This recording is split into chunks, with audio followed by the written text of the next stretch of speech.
A young CEO driving his luxury BMW stopped at the same traffic light every morning for 3 months, completely indifferent to the world around him. But when a college student selling roses to pay for her tuition approached his car with a smile that could light up the darkest day, everything changed in an instant. What happened next will make you believe that love really can find you when you least expect it. Before we dive into this incredible story of unexpected love, let us know in the comments what city you're watching from and whether you believe that true love can happen at first sight. If this story touches your heart, please hit that like button to help us share these uplifting stories with more people who need a reminder that love is all around us. This story came to us through our community of viewers who share their real-life experiences. And while we've changed some names to protect privacy, every detail of this beautiful love story happened exactly as we're about to tell you. Alexander Stone had built his empire on precision, predictability, and profit margins. At 28, he was the youngest CEO of a Fortune 500 tech company, and his daily routine was as perfectly calibrated as the algorithms his company created. Every morning at exactly 8:47 a.m., his midnight blue BMW would pull up to the traffic light at the intersection of 5th and Madison, where he'd spend exactly 2 minutes and 15 seconds waiting for the light to change. Alexander used those 2 minutes and 15 seconds productively, answering emails, reviewing reports, making calls. He had trained himself to ignore everything outside his climate-controlled, leather-seated bubble. The homeless man on the corner, the street musicians, the vendors selling newspapers. They were all just background noise in his perfectly orchestrated life. But on this particular Tuesday morning in October, something was different. A young woman with shoulder-length brown hair pulled back in a neat ponytail approached his car. She wore a simple white t-shirt, dark jeans, and sneakers that had seen better days. In her arms, she carried a bundle of red roses wrapped in clear plastic, and despite the early morning chill, her face radiated a warmth that seemed to cut through the gray autumn day. Elena Martinez had been selling roses at this intersection for exactly 3 months, ever since her financial aid had been cut and she'd realized that her part-time job at the campus bookstore wasn't going to cover both her tuition and her mother's medical bills. Every morning, she'd buy 2 dozen roses from the wholesale market for $24 and sell them for $5 each, hoping to make enough to keep her dreams alive. She'd noticed the BMW and its serious-looking driver from her very first day. He never rolled down his window, never made eye contact, never even acknowledged her existence. But there was something about him that intrigued her. Maybe it was the way his shoulders tensed when he was on a particularly stressful call, or the way he'd sometimes pause and stare at nothing, as if the weight of the world was pressing down on him. This morning, Elena decided to try something different. Instead of simply holding up a rose and hoping for acknowledgement, she approached his car and gently tapped on the passenger window. Alexander looked up from his phone, annoyed at the interruption. Through the tinted glass, he could see the rose seller, the same one who'd been here every morning for weeks. He'd noticed her persistence, her unfailing politeness even when people ignored her, but he'd never really looked at her. Not really. Now, looking directly at her face for the first time, Alexander felt something shift inside his chest. She had the most genuine smile he'd ever seen, and her eyes, warm brown eyes that seemed to hold depths of kindness he'd forgotten existed, were looking directly at him with hope rather than desperation. Elena mouthed through the glass, "Good morning. Beautiful roses today." For reasons he couldn't explain, Alexander found himself rolling down his window. "Good morning," Elena said, her voice carrying a slight accent that he couldn't quite place. "I have the most beautiful roses today. Each one was picked fresh this morning, and I promise they smell like happiness." Alexander stared at her for a moment.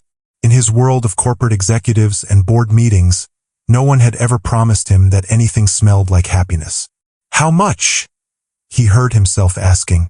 $5, Elena replied, then quickly added, "But honestly, they're worth so much more than that. These roses could make someone's entire day better." Alexander reached for his wallet and pulled out a $20 bill. "I'll take for then." Elena's face lit up like Christmas morning. "Really? Oh my gosh. Thank you so much. You have no idea how much this helps." She carefully selected the 4 most perfect roses from her bundle and handed them through the window. Are these for someone special? Alexander took the roses, their soft petals brushing against his fingers. When was the last time he'd held flowers? When was the last time he'd bought anything for someone special? When was the last time he'd had someone special to buy things for? No, there's no one special, he admitted, surprising himself with his honesty. Elena's expression softened. Well then, these roses are for you. Sometimes we need to remind ourselves that we deserve beautiful things too. The light turned green, and cars behind Alexander began honking. But for the first time in his perfectly scheduled life, Alexander didn't care about being precisely on time. What's your name? He called out as he prepared to drive away. Elena Martinez. I'm Alexander Stone. It's nice to meet you, Alexander Stone. I hope those roses bring you some happiness today. As Alexander drove away, he caught himself looking in his rearview mirror, watching Elena approach the next car with the same radiant smile she'd given him. For the rest of the drive to his office, he couldn't stop thinking about her words. Sometimes we need to remind ourselves that we deserve beautiful things too. That afternoon, Alexander did something he'd never done before.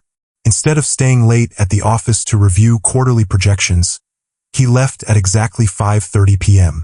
He told himself it was because he wanted to beat traffic, but deep down, he knew the real reason. He wanted to see if Elena would be at the traffic light on his way home. She was, and when she saw his BMW approaching, her face broke into that same radiant smile that had been haunting his thoughts all day. This time, Alexander rolled down his window before she even approached. How was your day with the roses? Elena asked, leaning slightly toward his car. Honestly, it was the first day in years that I actually noticed flowers existed, Alexander replied. What about you? Did you sell them all? Almost. Just 3 left, but that's okay. Tomorrow's a new day with new roses. Elena paused, then asked, Alexander, can I ask you something personal? Sure. What do you do that makes you look so serious all the time? Even when you're smiling, your eyes look like they're carrying something heavy. Alexander was taken aback by her perceptiveness. I'm a CEO. I run a tech company, and I guess I'm always thinking about the next problem to solve, the next crisis to prevent. That sounds exhausting, Elena said gently. When's the last time you did something just because it made you happy? The question hit Alexander like a physical blow. He couldn't remember. He literally could not remember the last time he'd done something purely for joy. I don't know, he admitted. Elena smiled, but this time it was softer, more understanding. Well, buying roses from me made me happy, so technically, you did something that made someone happy. That's a start, right? The light was about to change, but Alexander found himself not wanting this conversation to end. Elena, I know this might sound crazy, but would you like to have coffee sometime? I'd love to hear more about what makes you happy. Elena's eyes widened in surprise. You want to have coffee with me? Very much. Alexander, I appreciate that, but I should tell you, I'm not looking for charity or a handout. I sell roses because I need the money, not because I need rescuing. I'm not offering charity, Alexander said quickly. I'm asking for coffee because in 2 conversations, you've made me think about things I haven't thought about in years. That's not charity. That's a gift. Elena studied his face for a moment, as if trying to determine his sincerity. Finally, she smiled. Okay, Alexander Stone, coffee sounds nice, but I choose the place, and it has to be somewhere normal people go. Deal, Alexander said, just as the light turned green. Tomorrow, same time? Same time, Elena agreed. And Alexander, bring those roses. I want to see if they actually made you happy. The next morning, Alexander found himself doing something unprecedented. He woke up excited. For the first time in years, he was looking forward to something that had nothing to do with quarterly earnings or market projections. He was looking forward to seeing Elena. As his BMW approached the familiar intersection, Alexander spotted Elena setting up her usual corner. But today she wasn't alone. A small crowd had gathered around her, and as Alexander got closer, he could see why. Elena wasn't just selling roses. She was brightening everyone's day. She complimented an elderly man on his tie, told a stressed-looking woman that her smile was beautiful, and gave a free rose to a little girl who'd been watching wistfully from the sidewalk. When Elena saw Alexander's car approaching, she excused herself from her other customers and walked over with her characteristic bright smile. "Good morning, Alexander. How are those roses treating you?" Alexander glanced at the passenger seat, where the 4 roses from yesterday sat in a makeshift vase he'd created from a coffee mug. "They're still beautiful. And you were right. They do smell like happiness." Elena laughed, a sound that Alexander was quickly becoming addicted to. "See? I told you. Now about that coffee. I was thinking we could go after you finish here? I could wait." "Actually," Elena interrupted, "I have a better idea. There's this amazing little cafe called Sunrise about 6 blocks from here. They make the best coffee in the city, and the owner, Maria, is like a grandmother to everyone who walks in. How about we meet there at 10 a.m.? That'll give me time to finish my morning sales." Alexander nodded eagerly. "Sunrise Cafe at 10 a.m. I'll be there." As the light changed and Alexander drove away, he realized he had no idea what he was going to do for the next hour and a half. For a man whose every minute was usually accounted for, this was both terrifying and exhilarating. At exactly 10 a.m., Alexander walked into Sunrise Cafe. It was unlike any place he'd ever been. Mismatched chairs, local artwork on the walls, and the kind of warm, welcoming atmosphere that made you want to stay for hours. He spotted Elena immediately, sitting at a small table near the window, already nursing a cup of coffee and reading what looked like a textbook. "Studying?" Alexander asked as he approached her table. Elena looked up and smiled.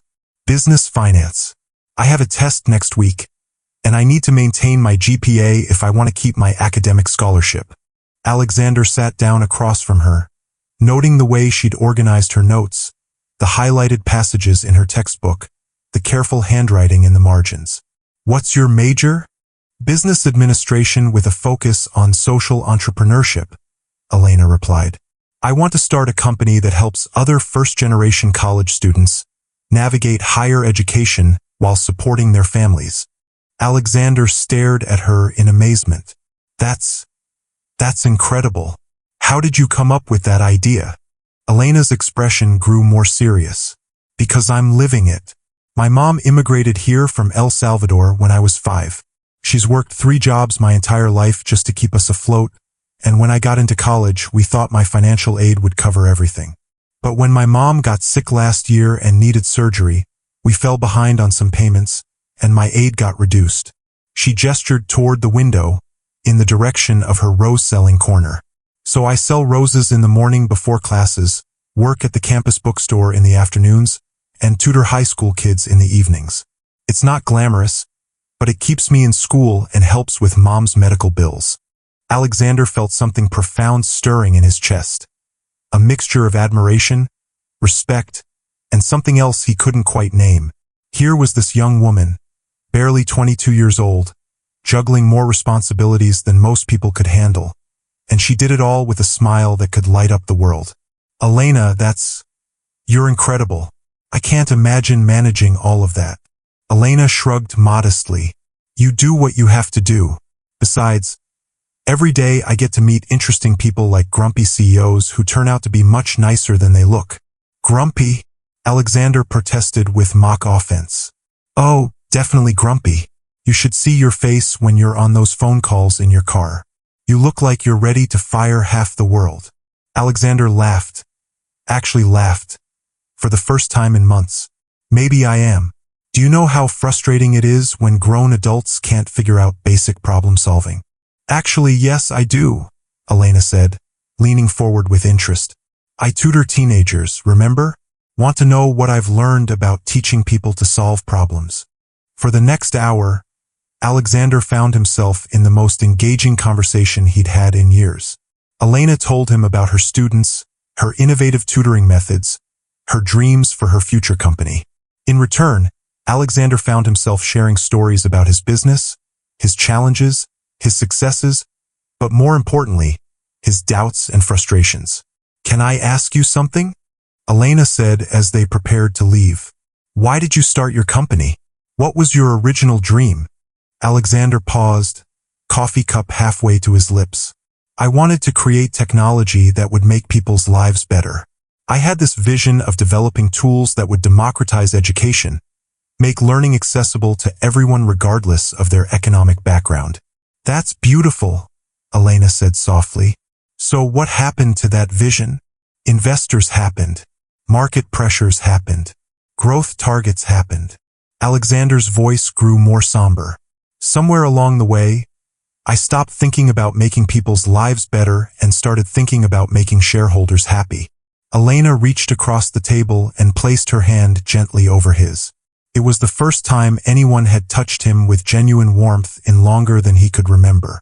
Alexander, what if I told you that the grumpy CEO I met yesterday and the passionate visionary sitting across from me right now are the same person? What if the only difference is that one of them forgot why he started this journey? Alexander looked down at Elena's hand covering his. Her fingers were slightly stained with rose petal residue. Her nails were short and practical, and she wore no jewelry except for a simple silver ring that looked like it had been a gift from someone who loved her deeply. Everything about her hands spoke of work, of purpose, of a life lived with intention. Elena, can I ask you something personal? Sure. How do you stay so positive? How do you wake up every morning and face all these challenges with a smile? Aren't you exhausted? Aren't you frustrated that you have to work so hard just to get what other people take for granted? Elena was quiet for a moment, considering her answer. You know what I realized? Being angry about my circumstances wouldn't change them, but it would steal my joy. And joy is the one thing that's completely free. No one can take it away from me unless I let them. She paused, then continued. Besides, I'm not just working toward a degree. I'm working toward a future where I can help other people in situations like mine. Every rose I sell, every hour I tutor, every page I study, it's all building toward something bigger than just me. Alexander felt something shift inside him, like a door opening in a room he'd forgotten existed. You know, talking to you makes me remember why I fell in love with business in the first place. And what was that? The possibility of creating something that matters. If stories like this remind you that success is about more than just money, and that real connections can happen in the most unexpected places, please hit that subscribe button.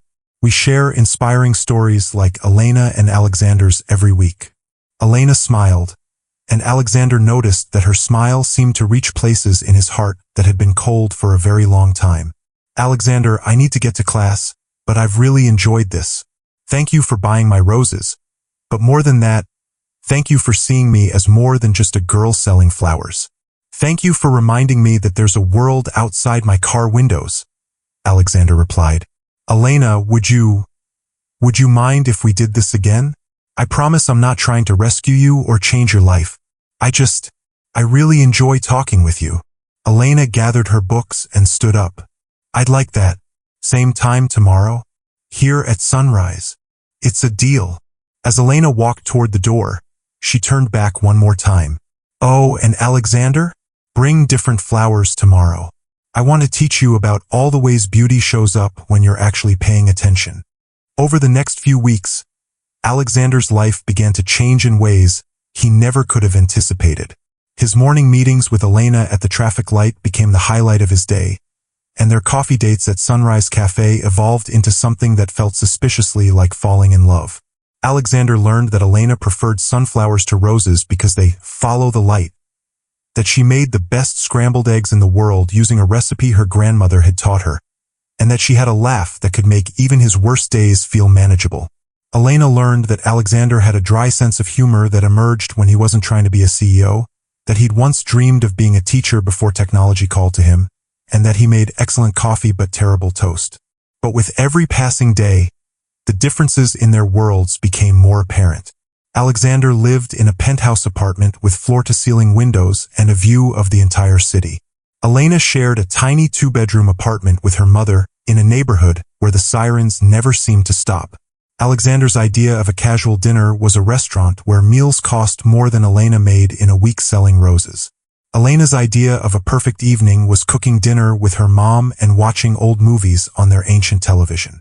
The disconnect became impossible to ignore when Alexander suggested they have dinner at Chez Laurent, one of the city's most exclusive restaurants. "Alexander, I can't afford to eat at places like that," Elena said gently during one of their morning coffee meetings. "I would pay, of course," Alexander replied, not understanding why Elena's expression suddenly grew distant. "That's exactly the problem," Elena said quietly. "I can't be in a relationship where one person always pays because the other person can't afford to participate." Alexander felt confused and frustrated. "But Elena, I want to share these experiences with you. I want to take you nice places, buy you beautiful things." "Why?" Elena interrupted. "So I can get used to a lifestyle I'll never be able to maintain on my own? So I can become dependent on your generosity." "No, that's not what I meant. Alexander, listen to me carefully. I like you. I really genuinely like you. But I won't be anyone's charity case. And I won't be with someone who thinks my worth is determined by how much he can spend on me." Alexander was quiet for a long moment, realizing he'd stepped into territory he didn't understand. "Elena, I'm sorry. I didn't mean to make you feel that way. I've never been with someone who didn't want me to spend money on them." "What kind of relationships have you been in?" Elena asked, her voice softer now. Alexander thought about his past relationships, mostly with women who moved in his social circles, women who expected expensive gifts and lavish dates as proof of his affection. Honestly, shallow ones. Relationships where money was the language of love. Elena reached across the table and took his hand. "Alexander, if you want to be with me, you need to understand something. I don't need you to save me or upgrade my life. I need you to respect the life I've built and the person I've become because of my struggles, not in spite of them." "I do respect you," Alexander said earnestly. "Elena, you're the strongest, most impressive person I've ever met. You're working 3 jobs, maintaining perfect grades, taking care of your mother, and somehow still finding time to make other people's days brighter. I don't want to change any of that. I want to learn from it." Elena squeezed his hand. "Then learn by walking in my world sometimes, instead of always trying to bring me into yours." That evening, Alexander did something he'd never done before. He took the subway to Elena's neighborhood and knocked on her apartment door, carrying a bag of groceries and a bouquet of sunflowers he'd bought from a corner market. Elena opened the door in surprise.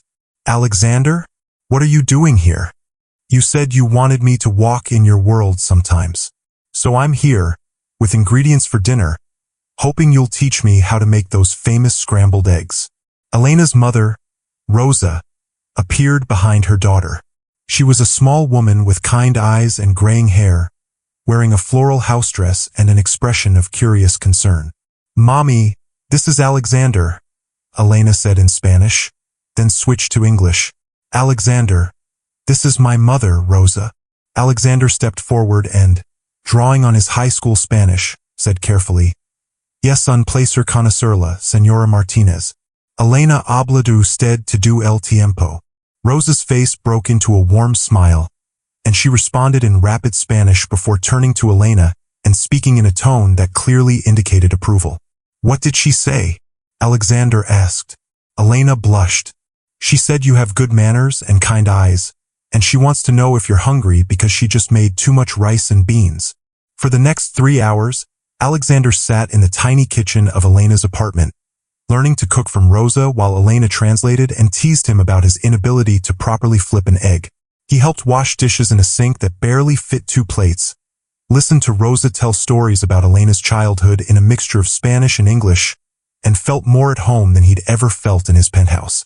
As the evening wound down, Elena walked Alexander to the subway station. "Thank you for tonight," she said as they stood on the platform waiting for his train. "For coming here, for meeting my mom, for not acting like our apartment was too small or our neighborhood was too rough. Elena, your home is filled with more love and warmth than my penthouse has ever had. Your mother is incredible, and watching you with her, I've never seen anyone care for someone else the way you care for her." Elena stood on her tiptoes and kissed Alexander softly, right there on the subway platform with the sound of the approaching train growing louder. "I'm falling in love with you, Alexander Stone," she whispered against his lips. "But I need you to promise me something. Anything. Promise me that you'll never try to save me from my life. Promise me that you'll love me as I am, where I am, not as who you think I could become if you fixed everything." Alexander cupped her face in his hands, looking into her eyes with an intensity that surprised them both. "Elena Martinez, I don't want to save you from your life. I want you to save me from mine." As Alexander's train pulled into the station, he realized that for the first time in his adult life, he didn't want to go home to his perfectly appointed penthouse. He wanted to stay in Elena's world, where love was measured in homemade meals and hand-washed dishes and laughter that echoed off cramped apartment walls. But it was also the moment he began to understand that loving Elena meant more than just appreciating her world. It meant figuring out how to bridge the gap between their two realities without asking either of them to give up who they were. The question was whether that was actually possible. 2 months into their relationship, the differences between Alexander and Elena's worlds began to create cracks that even love couldn't seem to bridge. The crisis started on a Thursday morning when Elena didn't show up at her usual corner.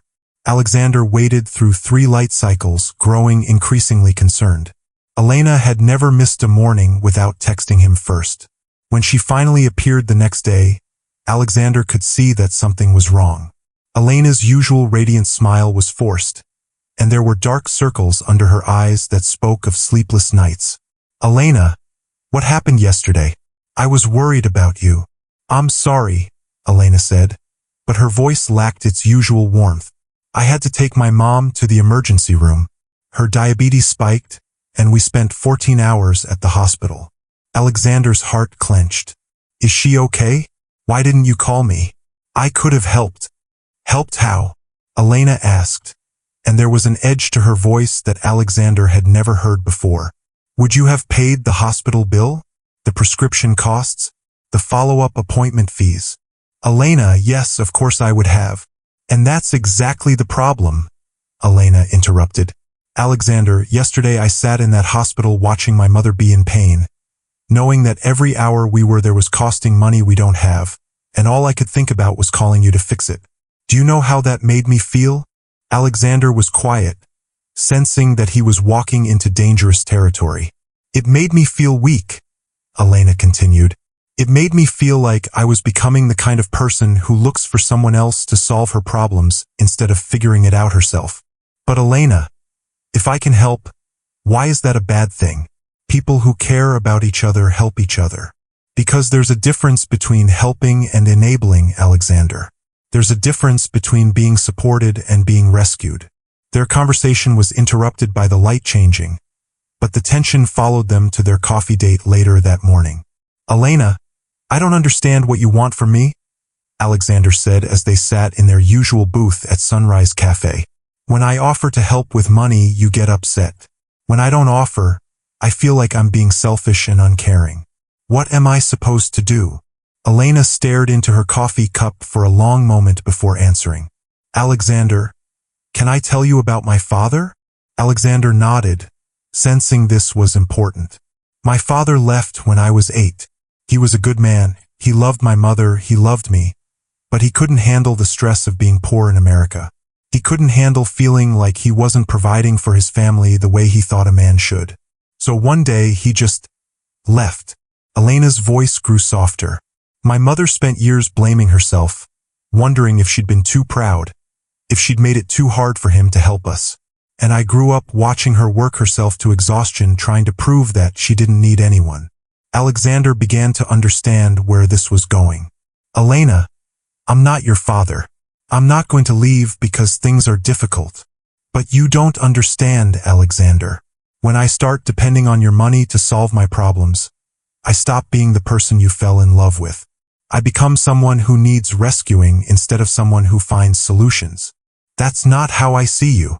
But it's how I'll start seeing myself," Elena said firmly.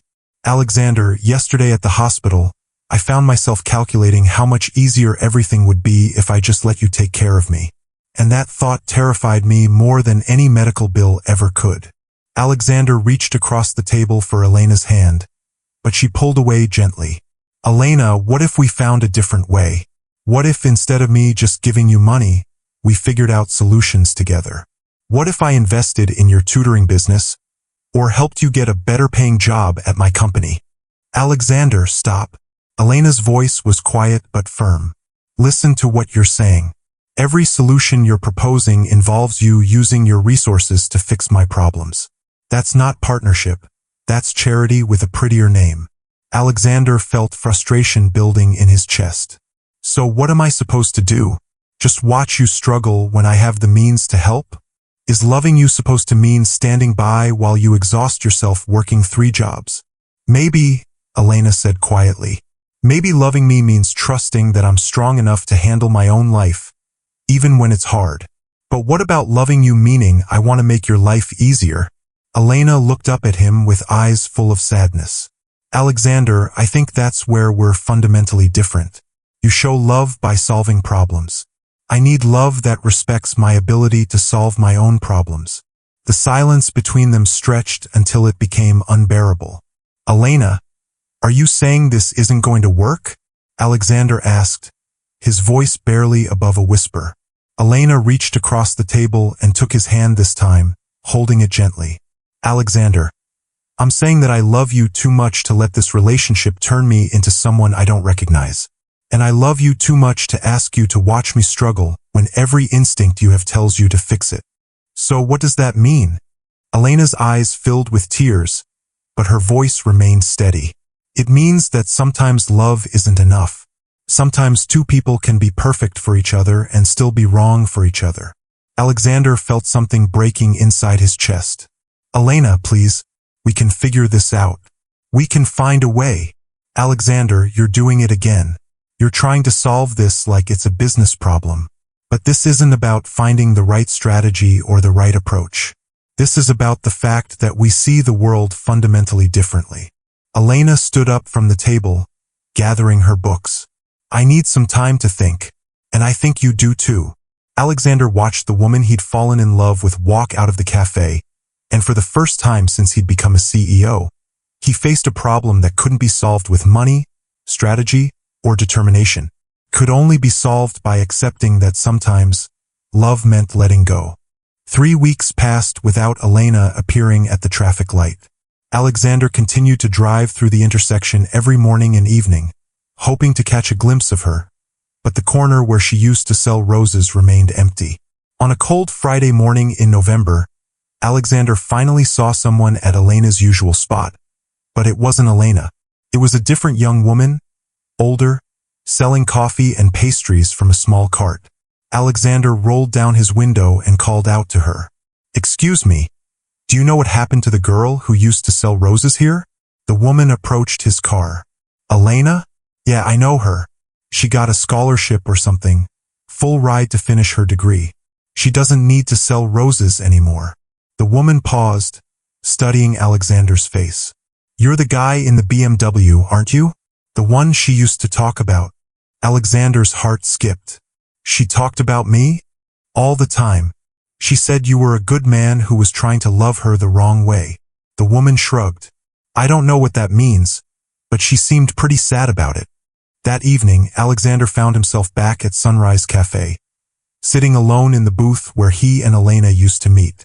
He was nursing his 3rd cup of coffee when someone slid into the seat across from him. You look like a man who's lost something important. Alexander looked up to see a woman in her early 30s with short auburn hair and kind green eyes. She wore scrubs and had the tired but compassionate look of someone who worked in healthcare. I'm sorry, do I know you? Alexander asked. Not yet, but I feel like I know you. I'm Sarah Chun, and I'm a nurse at City General Hospital. I worked with Elena's mother a few weeks ago when she was admitted for her diabetes. Alexander straightened up. Is Rosa okay? She's fine now, thanks to Elena's quick thinking and good care. But Elena mentioned you while we were talking. She said you were someone who meant a lot to her, but that things were complicated. Sarah signaled to the waitress for a coffee. Mind if I ask what happened? Elena seemed really conflicted about whatever was going on between you two. Alexander found himself telling Sarah the entire story. Their meeting at the traffic light, their growing relationship, the fundamental disconnect about money and independence, and Elena's decision to step away. She said I was trying to love her the wrong way, Alexander concluded. But I don't understand how wanting to help someone you care about can be wrong. Sarah listened thoughtfully, then asked, Alexander, can I tell you something about Elena that might help you understand? Alexander nodded eagerly. When Elena's mother was in the hospital, Elena never left her side. She slept in an uncomfortable chair, ate vending machine food, and took time off from all her jobs. The nurses kept offering her things: pillows, better food, phone chargers, and she turned down almost everything. Sarah paused to take a sip of her coffee. But here's what was interesting. She accepted help when it was offered as an equal exchange. When I offered to show her how to monitor her mother's blood sugar at home, she accepted immediately and taught me some Spanish phrases in return. When another nurse offered to connect her with a support group for families dealing with diabetes, Elena accepted and offered to help translate for other Spanish-speaking families. Alexander began to see where this was going. Elena doesn't want to be saved, Alexander. She wants to be seen as capable and strong. She wants partnerships, not rescues. But I do see her as capable and strong, Alexander protested. Do you? Or do you see her as capable and strong, but still needing your help to reach her full potential? The question hit Alexander like a physical blow. Is that how he'd been seeing Elena? As someone amazing who just needed the right support to become even more amazing? Alexander was quiet for a long moment, processing this revelation. I think I was seeing her as someone who deserved better than what she had, rather than someone who was already building something beautiful with what she had. Sarah nodded. That's a very honest answer, and it explains why Elena felt like you were trying to love her the wrong way. So what's the right way? Alexander asked desperately. I don't know, Sarah admitted, but I suspect it starts with loving who she is now, where she is now, rather than loving who she could become with your help. Alexander stared into his coffee, feeling like he was seeing his relationship with Elena clearly for the first time. I think I ruined the best thing that ever happened to me. Maybe, Sarah said gently, or maybe you learned something important that will help you love better in the future.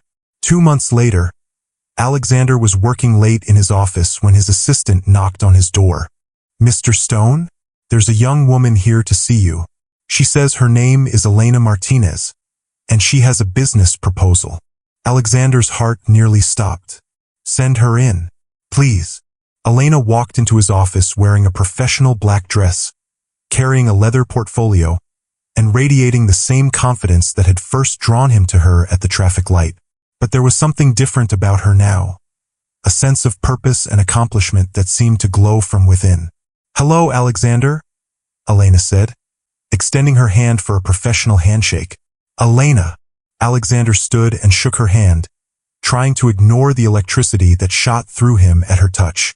You look incredible, successful. Elena smiled, and Alexander's heart ached at how beautiful she was. Thank you. I wanted to come here to tell you about something exciting, and to thank you. Thank me. Sit down, Alexander. I have a story to tell you. They sat across from each other in Alexander's office, and Elena opened her portfolio. After things ended between us, I did a lot of thinking about what you'd said about my tutoring business having potential. Not the part about you investing in it, Elena clarified quickly, but the part about it actually being a viable business model. Elena pulled out a folder filled with documents. So I applied for a small business grant through the university. I wrote a business plan, did market research, developed a curriculum. And Alexander, I won. Alexander felt pride and admiration swelling in his chest. Elena, that's incredible. It gets better. The grant was enough for me to hire 2 other students and rent a small space near campus. We've been operating for 6 weeks now, and we're already at capacity. We're helping 43 students, and we have a waiting list. Elena's eyes were bright with excitement as she continued. But here's the best part. Remember how you talked about using technology to democratize education? Well, I've been working with the computer science department to develop an app that matches students who need tutoring with student tutors in their area. It's like a rideshare app, but for education. Alexander leaned forward, fascinated. Elena, that's brilliant. That could scale nationally, internationally even. I know. And that's why I'm here. Elena took a deep breath. Alexander, I want to pitch you on an investment opportunity. Not as someone you used to date, not as someone you want to help, but as a legitimate business opportunity. Alexander stared at her in amazement. You want me to invest in your company? I want you to consider investing in my company.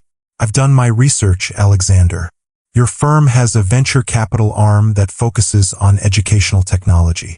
My business fits perfectly with your investment criteria, and I think it could be profitable. Elena slid a bound business plan across his desk.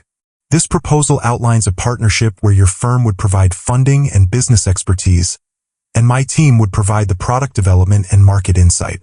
It's a real partnership, Alexander. Not a rescue. Alexander picked up the business plan, and as he flipped through it, he realized he was looking at some of the most innovative and well-researched work he'd seen in years. Elena, this is exceptional work. The market analysis, the revenue projections, the growth strategy, this is professional-grade business planning. I learned from the best, Elena said with a small smile.